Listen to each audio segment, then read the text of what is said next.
Terima kasih pemirsa, Anda masih menyaksikan News Gorontalo.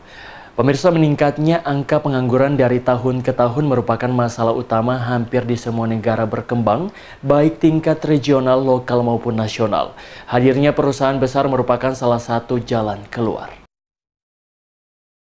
Dibangunnya perusahaan-perusahaan besar di Gorontalo seperti PLTU Anggrek dan Tomilito berdampak positif dalam membantu mengurangi tingkat pengangguran di Gorontalo, khususnya Gorontalo Utara. Hal ini diungkapkan oleh Kepala Dinas Tenaga Kerja dan Transmigrasi Gorontalo Utara, Felmi Amu, saat ditemui tim liputan di ruang kerjanya. Felmi menjelaskan, perusahaan listrik PLTU melalui Dinas Tenaga Kerja Gorontalo Utara merekrut karyawan lokal sebanyak 40% yang diambil dari tenaga kerja Gorontalo Utara. Menanggapi banyaknya tenaga kerja yang di-PHK di era pandemi ini, dari hasil survei yang diisi oleh perusahaan-perusahaan yang ada di Gorontalo Utara, tidak ditemui kasus PHK dari perusahaan kecuali pekerja yang mengundurkan diri. Felmi menambahkan, masalah yang tengah berlangsung saat ini adalah perseteruan antara buruh dan perusahaan HTI. Pandemi corona menyebabkan perusahaan HTI gulung tikar. 200 orang buruh yang di-PHK menuntut pesangon selama 10 tahun masa kerja. Namun pihak perusahaan hanya mau mengganti 50% sesuai Undang-Undang Cipta Kerja.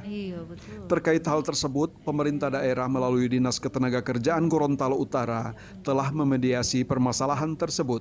Karena pihak dari manajemen perusahaan Jakarta dari HTI, mereka belum bisa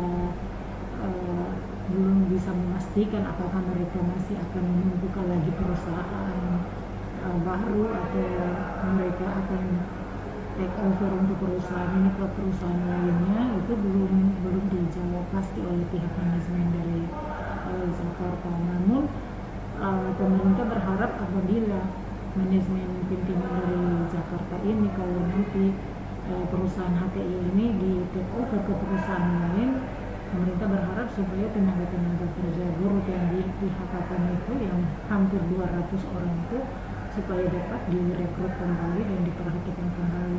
Karena dengan demikian kan pemerintah terbantu biar bagaimana angka pengangguran bisa teratasi lagi. Tim Liputan iNews TV Gorontalo memberitakan.